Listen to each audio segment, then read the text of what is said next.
The Section 80C of the Income Tax Act 1961 is very significant. Under this section, investments of up to rupees 1.5 lakh in a financial year are exempt from taxation.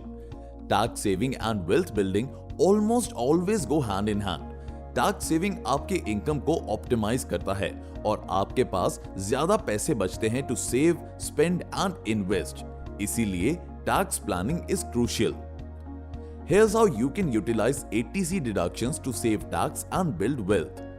चलिए देख लेते हैं कुछ popular instruments that provide tax deductions under 80C। 1.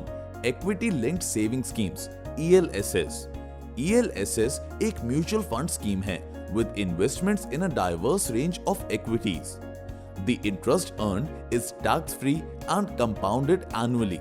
इसका lock-in period है 3 years, the shortest of all investment options under 80C. You can invest lump sum in an ELSS or opt for a monthly SIP. 2. Public Provident Fund. Payments made towards PPF are invested in government bonds and securities. PPF में invested amount, interest gained और amount upon maturity, ये तीनों ही चीजें tax free हैं। PPF का lock in period है 15 years, तो ये एक PPF a long term investment होता है। 3. National saving certificate NSC. NSC is a fixed income investment scheme by the government of India for individual citizens only. It can be opened with any post office. NSC का 5-year lock-in period होता है और interest rate fixed रहता है। The rate is revised every quarter for new deposits. 4. Life insurance policies. आपको insurance cover देने के अलावा लाइफ इंश्योरेंस पॉलिसीज आपको टैक्स सेविंग्स में भी हेल्प कर सकती हैं।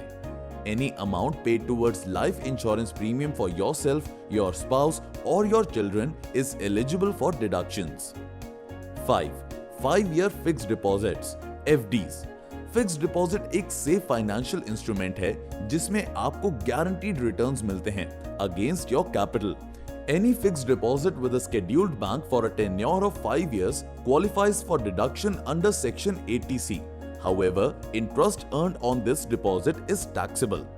हमने जो टैक्स सेविंग इंस्ट्रूमेंट्स डिस्कस किए, उसके अलावा you also can consider options underlined in Section 80C like Employee Provident Fund EPF, ULIP, National Pension Scheme NPS and others.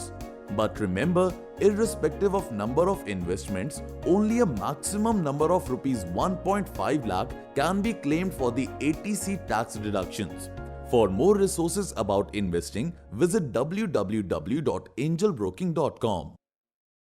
Investments in securities market are subject to market risks. Read all the related documents carefully before investing.